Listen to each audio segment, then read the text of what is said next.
Disebut dengan alam fisika, alam metafisika, dan alam maha metafisika. Nah, alamnya Tuhan ini, alam maha metafisika.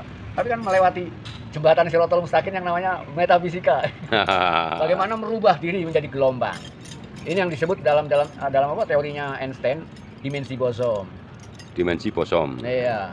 Bagaimana kita bisa masuk dalam dimensi bosom tadi. Ya ada semua, ada tekniknya, dengan cara mungkin meditasi. Ya. Kalau dalam Islam itu tahajud. Tahajud. Tapi banyak orang nggak tahu bagaimana tahajud yang benar. Kalau tahu caranya tahajud yang benar, wah, jelup, sekejap. Jadi lewat tahajud itu bisa Oh iya. teleportasi ya? Teleportasi. Ya contohnya anak-anak yang tuh ya, mereka kalau ngalamin kayak gitu, mereka tak kasih waktu tiap malam Jumat yang ini, kalau tiap malam Rebo ini, gitu. Jadi dengan cara tahajud. Jadi kalau tahajud masuk di kamar yang semuanya hitam, syaratnya gitu.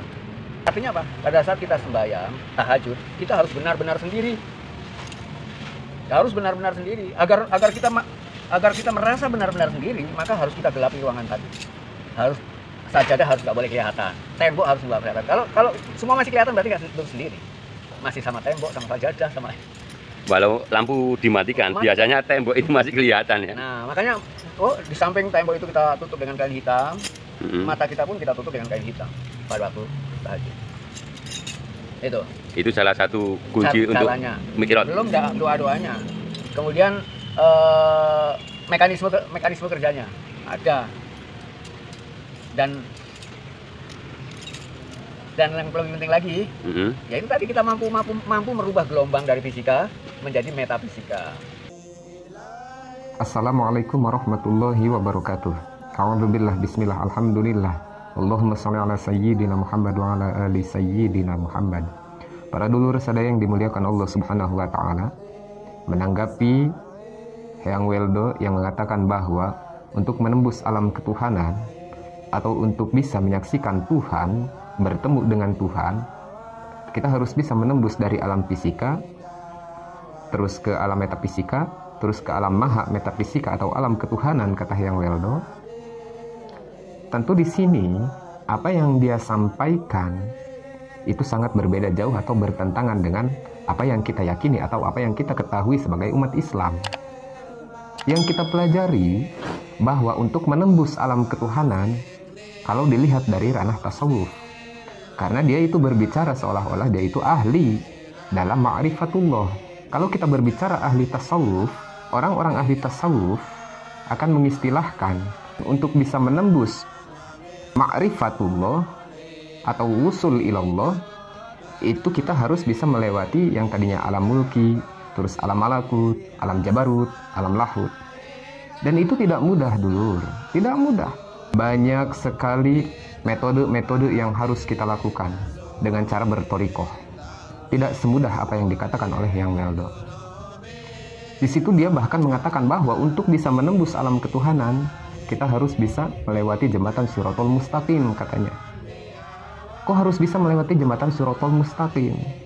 Bukannya yang diceritakan oleh para alimul ulama yang tercatat di dalam kitab-kitab para alimul ulama, jembatan Shirathul Mustaqim itu adalah jembatan yang menghubungkan ke surganya Allah ketika manusia telah diadili oleh Allah melalui yaumil hisab, melalui yaumil jaza.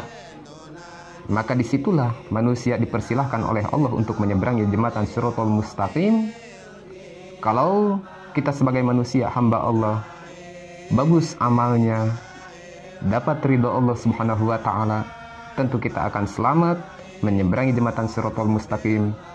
Sebaliknya, kalau kita tergolong orang-orang yang celaka, maka ketika kita menyeberangi jembatan Shirathul Mustaqim, kita akan terjatuh, naudzubillah summa naudzubillah. Tapi Eyang Weldo mengatakan bahwa menyeberangi jembatan Shirathul Mustaqim adalah jalan untuk menuju Tuhan, tidak sama dengan apa yang diceritakan oleh para alimul ulama dalam kitab-kitabnya. Kemudian Eyang Weldo berkata bahwa untuk menembus alam Tuhan itu dengan cara bertahajud. Cuman yang dia jelaskan, cara bertahajud dia dengan cara bertahajud kita sebagai orang muslim itu sangat berbeda jauh dulu. Sangat-sangat jauh, melenceng. Kalau dia mengatakan bahwa sholat tahajud yang diajarkan kepada murid-muridnya yaitu harus dalam keadaan gelap gulita. Tidak boleh kelihatan tembok, tidak boleh kelihatan sajadah, tidak boleh kelihatan apa-apa, harus gelap gulita. Di samping harus gelap gulita, matanya juga ditutup dengan kain. Itu ritual itu kan aneh. Ritual seperti itu bukan cara tahajud yang benar. Wong namanya tahajud itu kan sholat, dulur. Berarti ketika kita melaksanakan tahajud harus benar-benar sesuai dengan syariat atau fikih dalam sholat tersebut. Bukannya dalam fikih ketika kita melaksanakan sholat dalam keadaan gelap gulita itu makruh hukumnya. Tapi dia dengan pede mengatakan bahwa tahajud yang benar itu seperti itu. Dan yang aneh para dulur, di situ dia mengatakan bahwa dengan kita tahajud seperti itu akan membuat kita langsung Isra Mi'raj katanya. Kalau bahasa kerennya dia bilang, kalau kita tahajud dengan seperti itu, dengan cara seperti itu membuat kita teleportasi. Itu akan membuat kita teleportasi. Entah teleportasi kemana. Gak tahu saya, maksud dia itu teleportasi itu apaan. Apakah dia itu penggemar film Marvel kali, seperti Dr. Strange yang bisa teleportasi antar dimensi. Saya nggak tahu. Pokoknya gini para dulur. Yang dikatakan Hyang Weldo di sini mengenai sholat tahajud yang benar bukan seperti itu. Kita sebagai umat muslim, kalau kita melaksanakan sholat tahajud seperti biasa aja dulur. Seperti biasa aja, pakai tata caranya, pakai syarat sahnya, pakai rukunya, sesuaikan dengan hukum syariat kita. Itu lebih baik daripada apa yang dikatakan oleh Hyang Weldo. Kalau mau tahu, berbicara masalah spiritual, berbicara masalah wusul ilallah, berbicara masalah ma'rifat, kita lihat Tuan Syekh Abdul Qadir Al-Jalani qaddasallahu sirrahul aziz, bahkan beliau punya gelar Sultanul Aulia, rajanya para wali. Kurang ma'rifat bagaimana beliau, kurang wusul bagaimana beliau, kurang spiritual bagaimana beliau. Tapi di dalam manakibnya, di dalam manqobahnya atau manakibnya diceritakan bahwa Tuan Syekh Abdul Qadir Al-Jalani ketika melaksanakan sholat tahajud biasa aja beliau sholat tahajud seperti biasanya.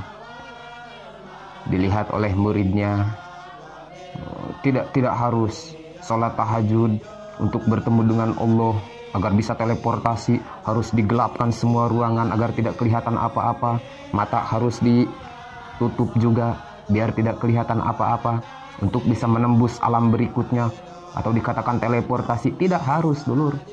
Tuan Syekh Abdul Qadir Al-Jalani mengerjakan sholat tahajud seperti biasanya. Itu seorang wali Allah, bahkan wali kutub, bahkan Sultanul Aulia.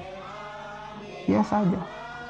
Yang namanya sholat tahajud harus sendiri agar tidak kelihatan apa-apa. Cukup kita yang merasakan, tidak harus dimatikan lampu atau harus dalam keadaan gelap gulita. Yang penting keyakinan kita sejauh mana.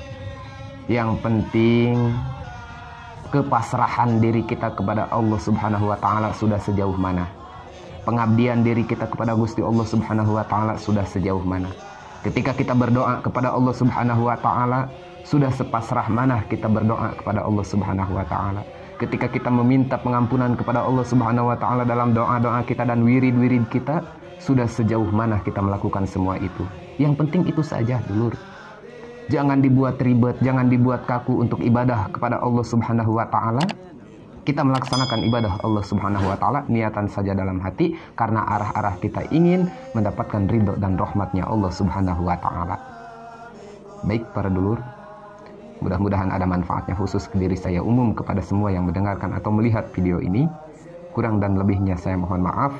Wabillahi taufiq wal hidayah. Wassalamualaikum warahmatullahi wabarakatuh.